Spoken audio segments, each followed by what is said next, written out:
Good morning, everybody. Today we are discussing arithmetical functions and Dirichlet multiplication. So, first of all, in this we have a definition. Definition says that a real or complex valued function defined on positive integers is called an arithmetical function or a number theoretic function. So what do you mean by an arithmetical function or number theoretic function? It may be a real or complex valued function, that doesn't matter, but it should defined on the positive integers. Now we begin with important arithmetical functions, that is we have Mobius function, Euler-Taussian function. These all are defined on positive integers. Mobius function, this Mobius function is defined as, the definition is mu. The Mobius function mu is defined as follows: mu of 1 is equal to 1 if n is greater than 1. For only positive integers we are defining, that is why it is called arithmetical functions. So for 1 it is mu of 1 is equal to 1. For all other positive integers n greater than 1, we write n as p1 power a1 into p2 power a2 etc. pk power ak. This we know because we can write like this.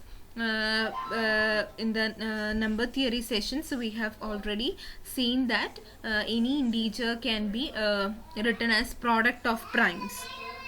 So we can write any integer n greater than 1 like this. Then mu of n will be minus 1 whole power k if a1 equal to a2 equal to etc. ak equal to 1. That is, all these powers of these primes a1 a2 etc. ak must be equal to 1. That is, we have to write n as distinct prime products. Then product of distinct primes, then we can get mu of n as minus 1 whole power k. If we are not getting like that, mu of n will be equal to 0. So we can say that mu of n equal to 0 if and only if n has a square factor greater than 1. Now we can see examples. Mu of 1 will be, for 1 we have defined mu of 1 will be 1. For 2 we can, it is a prime number 2, so mu of 2 will be minus 1 whole power 1, it's equal to minus 1. 3 is prime, so mu of 1 will be minus 1. 5 is prime, minus 1. 7 is prime, minus 1. For prime numbers, mu of n will be, for if n is a prime, mu of n will be minus 1. Now consider 4. It is not prime, so we can write it as a product of prime. 2 into 2 we can write, that is 2 square. So here we have said that only if this n does not have a square factor, that is this a product of distinct primes only, we will get a minus 1 whole power k. Otherwise we have to write it 0. Here 2 square, we have a square, so it must be equal to 0. And we consider 6. 6 we can write it as 3 into 2. So it is a product of distinct primes and their powers are equal to 1. 3 power 1 into 2 power 1. So minus 1 whole power 2 we get, that is we get 1. So 7, this we have discussed. Similarly 8, 9 also. Now we can Mobius function, it arises in different places. So we have a theorem, that is, this formula is called the divisor sum. So formula for the divisor sum, that is, if n is greater than or equal to 1, we have summation d divides n mu of d equal to greatest integer less than or equal to 1 by n, which is equal to 1 if n is equal to 1, 0 if n is greater than 1.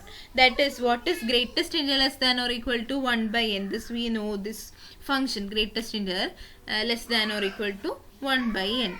So we have to prove that this sum, if we take all the mu of d's where d divides n, it will be equal to 1 if n is equal to 1, otherwise it will be always 0. So to prove this, first we take n is equal to 1. For n greater than or equal to 1 we have to prove. First we take n equal to 1. When n equal to 1, the only d that divides n is 1 itself. So mu of 1 is the only thing in this sum. We have already defined that mu of 1 is equal to 1 for Mobius function. Mu of 1 is equal to 1. So it is the formula is true for n is equal to 1. Now we assume that n is greater than 1. For n greater than 1, what we will do?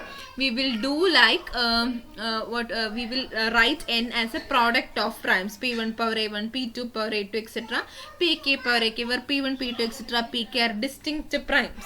So we can write n as p1 power a1, p2 power a2, etc. pk power ak. Now we already know that in this sum, we want mu of d. So the form of d must be either d must be equal to 1 or d must be product of distinct primes.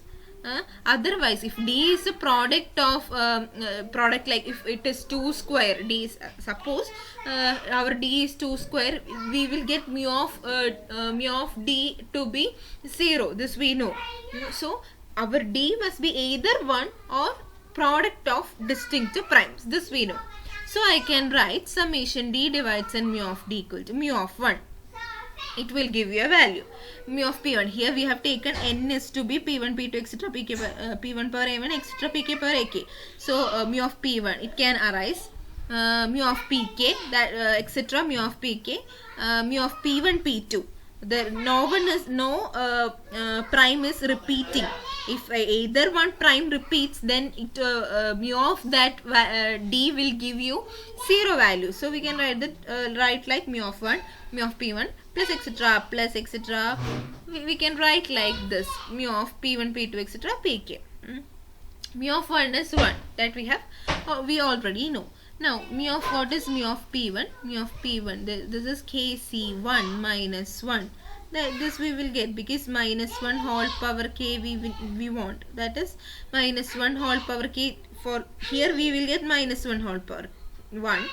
Here also we have minus 1. Here up to here we have minus 1 whole power 1. So what we will get? kc1 minus 1. Here we will get kc2 minus 1 whole square. Up to here we will get what? kck, that is it is 1. Minus 1 whole power k. Here we have k distinct primes, so minus 1 whole power k. Here we only had 2 distinct primes. How many times? kc2 times.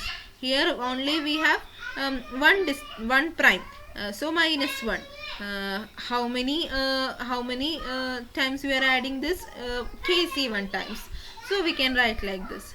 Actually this is the binomial expansion of 1 minus 1 whole power k. So what is 1 minus 1? It is 0.